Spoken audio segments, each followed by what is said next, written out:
What happens when cancer treatment stops being one drug for millions and becomes instead a fresh manufacturing run for one person, and then endlessly repeatable for the next? Merck and Moderna's personalized mRNA therapy met the recurrence-free survival and distant metastasis-free survival endpoints in a 1,137-patient Phase 3 melanoma trial.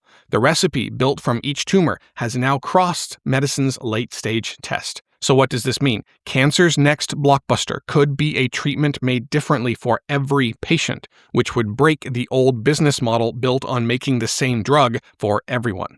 That's today's lead. Also in today's episode, police cameras that can find people, cyber access controlled by a single switch, communities pricing out data centers, and robots that learn chores from just one video. Come with me, let's get into it.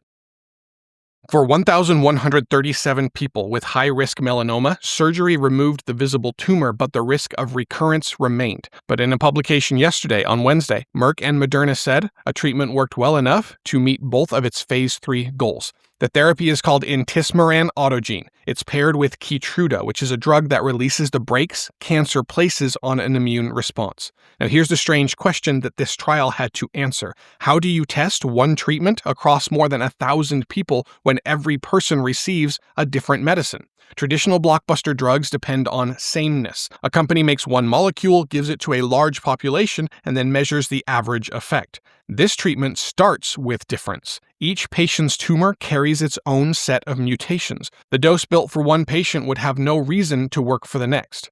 Now, what is stable here is the manufacturing process. Doctors sequence the tumor and identify proteins created by its mutations. Those proteins are called neoantigens. They appear on that person's cancer and nowhere else in their body. Moderna then manufactures an mRNA sequence containing instructions for up to 34 of those markers. Once injected, the sequence teaches the patient's cells to display the markers, and that gives the immune system a target list, an accurate one.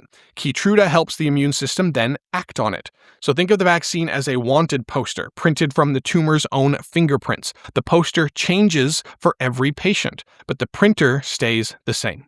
So that is what crossed Phase 3. The combination extended the time that patients lived without the melanoma returning. It also extended the time before cancer appeared at a distant site. This is the first individualized neoantigen therapy to report positive Phase 3 results in a trial meant to support registration. An earlier Phase 2 trial had cut the risk of recurrence or death by 44%, but some pre-readout analyst commentary did put the expected risk reduction only in the range of 20 to 40%. So we still need the detailed Phase 3 results here. Merck and Moderna have not released the size of the benefit, and regulatory filings still remain ahead. So patients cannot ask their oncologist for this treatment today, but we are getting closer. Researchers are already testing the same platform in lung, kidney, and bladder cancers, and that matters, of course, because the result doesn't validate one fixed vaccine sequence. It validates a way to read one tumor and then manufacture an answer for that person. The mRNA production system, scaled under the pressure of the COVID pandemic, helped to make that process possible in weeks. Now that system can make a medicine whose next unit begins with sequencing rather than another copy of the last vial. Moderna's shares jumped more than 175% after this announcement. Now, for a century, drug economics rewarded one molecule sold to millions. But this result suggests a different model entirely. One manufacturing loop serving millions by making something different for each of them. The cancer varies, and now the medicine can vary with it. All right, that power to identify one person can heal, but inside Flock Safety's police network, it can also expose someone who never agreed to be searched. For years, Flock told the public that its cameras cannot recognize, identify, or track individuals. The company sold them as automated license plate readers, cameras that log vehicles rather than identity engines that map people and relationships. But what can the system actually do? That answer has an impact, and on an enormous scale. Flock scans roughly 20 billion license plates each month. More than 120,000 cameras feed the network, with about 140,000 monthly active users across police departments. One Texas officer previously searched more than 83,000 cameras while tracing a woman who had self-administered an abortion. A network like that can turn one officer's curiosity into a search across much of the country.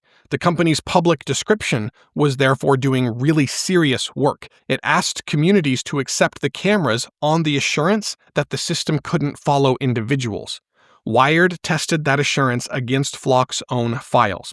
The publication rebuilt a system called OS Investigate, known internally as Night Shift. They pieced it together from roughly 450 files that Flock had openly posted on its own servers.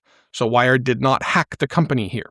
Those files describe 69 prepared prompts connected to 45 tools. The system can draw from plate scans, arrest records, dispatch logs, and commercial databases containing social security numbers, birth dates, and named relatives. An officer can begin with a physical description alone. 14 prompts need no plate, name, or description at all. The system can also infer a target's associates by finding vehicles that appeared near the target at least 3 times within a 2-minute window. Now that is identifying and tracking individuals, even if they say it's not. Flock's files describe the capability more credibly than Flock's marketing denial does. And here it matters who is doing the watching and who is being watched. Police can search across thousands of communities while the people being searched may never even know it happened. Flock's power depends in part on that one-way view.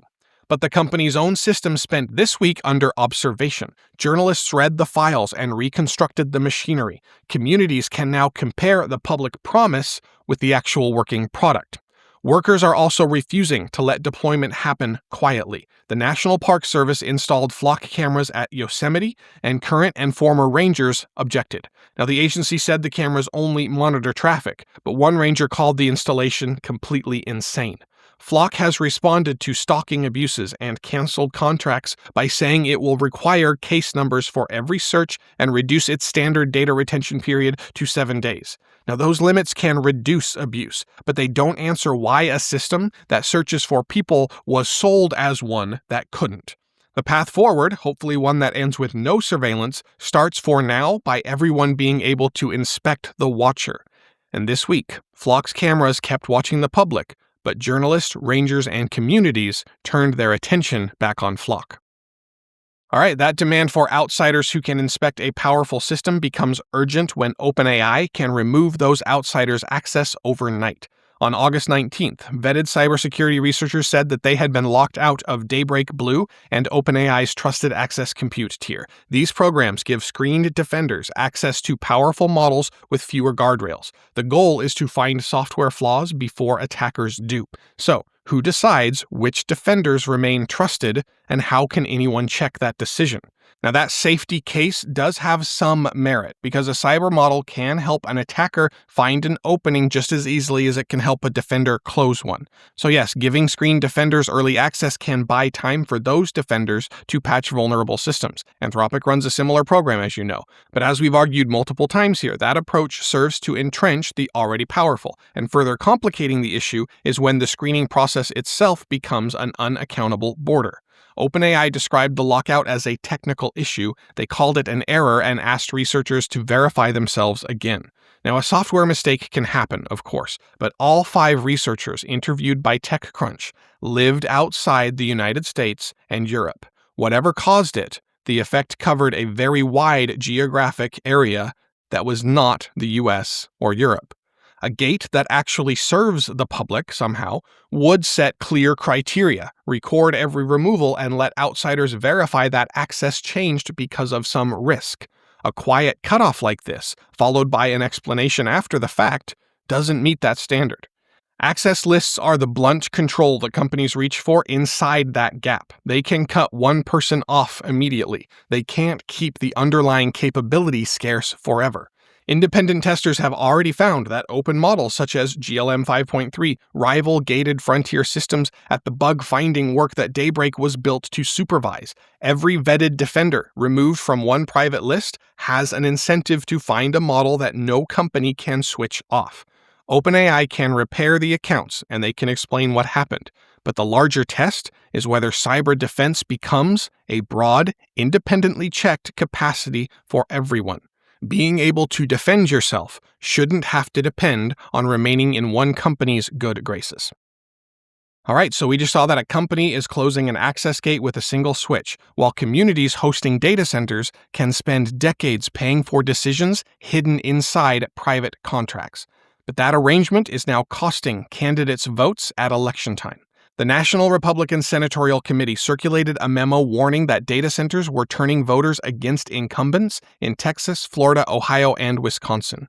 Now, what changed? Well, the national mood, as you know, is pretty sour against data centers. Pew found that 52% of Americans are now more concerned than excited about AI. 63% say that AI is advancing too quickly. Back in 2021, only 37% were more concerned than excited. Raw anxiety still does need proportion, of course. Nationally, data centers remain a small share of electricity demand. A giant megawatt number by itself doesn't establish a widespread harm.